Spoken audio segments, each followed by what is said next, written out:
Hey guys, welcome to episode 3 of the Collecting and Investing in a Crazy Pokemon Market series. In the A-roll of this video, you'll see some sped up footage from my first ever vending experience.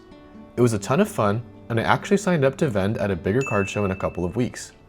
But anyways, in case you missed the first 2 videos of this series, my goal is to share the cards and sealed products I'm currently buying in this booming market while minimizing risk.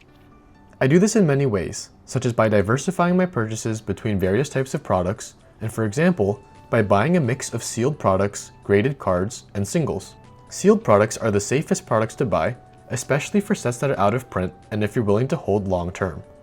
In the last video, you might recall that I purchased a ton of Pokemon Center ETBs, which have all gone up significantly since then. For this video, I picked up a couple sealed products, a sealed case of Obsidian Flames ETBs, and 2 Lost Origin booster boxes.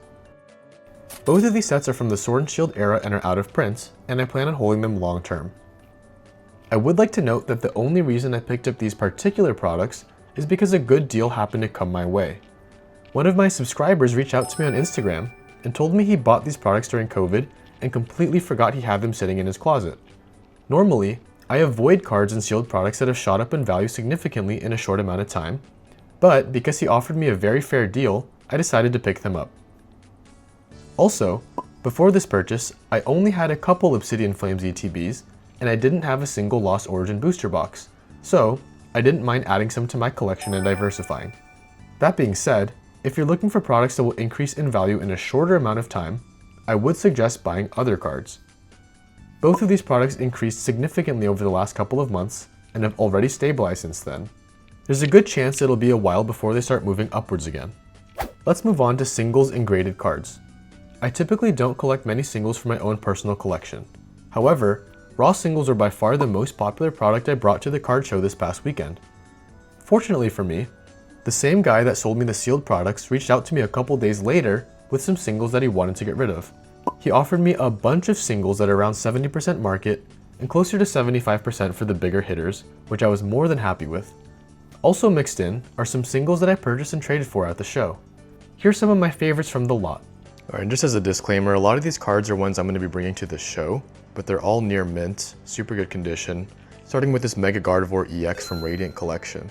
This one's really hard to find in a clean condition. I don't know if I should sell this one or if I should just add it to my collection because I really like Megas. Next we have Tyranitar V from Battle Styles. This is a set that I've been telling people is super underrated.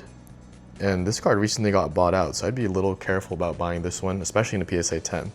But Battle Styles booster boxes could be a good pickup right now. Charizard V. This is another card that I think is super nice. It was underrated for a while. A lot of Charizard cards have been popping off, so another one to kind of keep an eye on. Another Charizard card. This one's from Evolutions. I'm not a fan of Evolutions. I'm not a fan of reverse foils either, so this one's strictly for the show, but a lot of people like base set Charizard art. Celebi, this is from a mythical collection that came out in Generations. This one is also pretty hard to find in a clean condition. Generations as well as Celebrations, these two sets are both going to start popping off a little bit more, I think, as we get closer to the 30th anniversary, which is coming up next year, so keep an eye on these kinds of cards. Celebrations is much cheaper, much more affordable, so if you see a good deal on Celebrations cards, probably pick up some singles. Leafeon V and Golurk V. These are both from Evolving Skies. Everyone knows Evolving Skies is super popular. Can't go wrong with getting a couple clean alt arts. These will both be for the show. Charizard V-Star. This one was pretty cheap. He kind of just threw it in. Oops. We have a couple Hidden Fates shinies. I think Hidden Fates is actually a super underrated set. I've been telling people to pick up some Hidden Fates cards, especially in PSA 10s. They're pretty cheap. These are all shiny versions of the Pokemon too, so these are ones I'm going to be trying to pick up. Jesse and James, also from Hidden Fates. These ones blew up a little bit before Destined Rivals came out because people were speculating that Team Rocket would be huge in Destined Rivals. Kinda were, kinda weren't. There was no Jesse and James cards in that set. We got Missy's Determination from Evolutions. Pretty nice with a gold border. And just a few miscellaneous promo cards here. General Mills Pikachu with the 25th anniversary stamp. A Sylveon promo. Charmander, this one is a swirl. Not sure if the camera will pick it up. Maybe not. Bunnelby promo, and a Galarian Slowpoke. This one was surprisingly kind of expensive. You may have noticed a common theme here. A lot of the cards I picked up are promo cards. Promo cards across the board have been popping off, and I'm more than happy to pick up ones that I think are undervalued. I'll be bringing most of these to the upcoming show, and hope to see some of you guys there. Lastly, let's talk about cards that I'm avoiding. For those of you that haven't seen, there are a lot of cards that have jumped in price significantly, essentially overnight since my last video. Like I previously mentioned, I avoid those cards for a few reasons. High risk, limited upside, and opportunity cost, which I've gone into more detail in a previous video. I'll keep this section short, but one set I'm avoiding as a whole is Destined Rivals. Destined Rivals is extremely popular, and booster boxes recently got bought out.